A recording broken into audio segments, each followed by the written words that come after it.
സുഹൃത്തുക്കളെ തട്ടിക്കളയില്ല കേട്ടോ. വളരെ സങ്കടം തോന്നിയ ഒരു നിമിഷം. ഷഹബാസിന്റെ സ്വപ്നം പൂവണിഞ്ഞപ്പോ ആ വീട്ടിൽ ആ പൊന്നുമോനുണ്ടായിട്ടില്ല. സാരല്ല, റബ്ബിന്റെ വിധിയല്ലേ, കഥയല്ലേ. ആ വിധി അവനെ കൊണ്ടുപോയി. എങ്കിലും പടച്ച റബ്ബ് നല്ല സൂപ്പർ വീട് അവനക്ക് സ്വർഗത്ത് കൊടുത്തിട്ടുണ്ടാവും ഇൻഷാ അല്ലാഹ്. ഞങ്ങൾക്ക് നല്ല കൂട്ടുകാരും നല്ല ഫ്രണ്ട്സും നല്ല സന്തോഷത്തോടെ നല്ല ഹാപ്പി ആയിട്ട് ഈ പറയുന്ന ഞാനും ഇത് കേൾക്കുന്ന നിങ്ങളും ഓരോ ദിവസവും ഇങ്ങനെ തള്ളി നീക്കിക്കൊണ്ടിരിക്കുകയല്ലേ. ഫുള്ള് ഹാപ്പി അല്ലേ, സന്തോഷത്തിന്റെ മൊമെന്റ്സ്, സന്തോഷങ്ങൾ മാത്രം നിറഞ്ഞു നിൽക്കണം നമ്മുടെ ജീവിതത്തിൽ. ഈ ഒരു സന്ദർഭത്തിൽ പോലും അവനെ ഓർക്കാനും മനസ്സ് കാണിച്ചിട്ടില്ലെങ്കിൽ ഞാൻ പറയുന്നു നമ്മളൊന്നും മനുഷ്യരല്ല. വിധിക്ക് മുമ്പിൽ തോറ്റുപോയ ഒരു പച്ചയായ പാവപ്പെട്ട ഒരു ചെറിയ പയ്യൻ. നമുക്ക് എല്ലാവർക്കും ഒന്നൊരു ഫാത്തിഹ ഓതിയാലോ?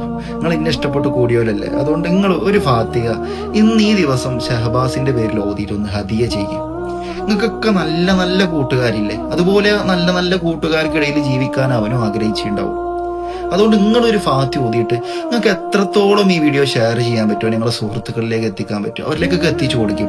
അവരെ കൊണ്ടൊക്കെ ഷഹബാസിന്റെ പേരിൽ ഇന്നൊരു ഫാത്തിഹ നിങ്ങൾ ഓതിയിട്ട് ഹദിയ ചെയ്യണം. അള്ളാഹു ആ പൊന്നുമോന്റെ കബറിടം അള്ളാഹു സ്വർഗ്ഗപ്പൂന്തോപ്പാക്കി കൊടുക്കട്ടെ.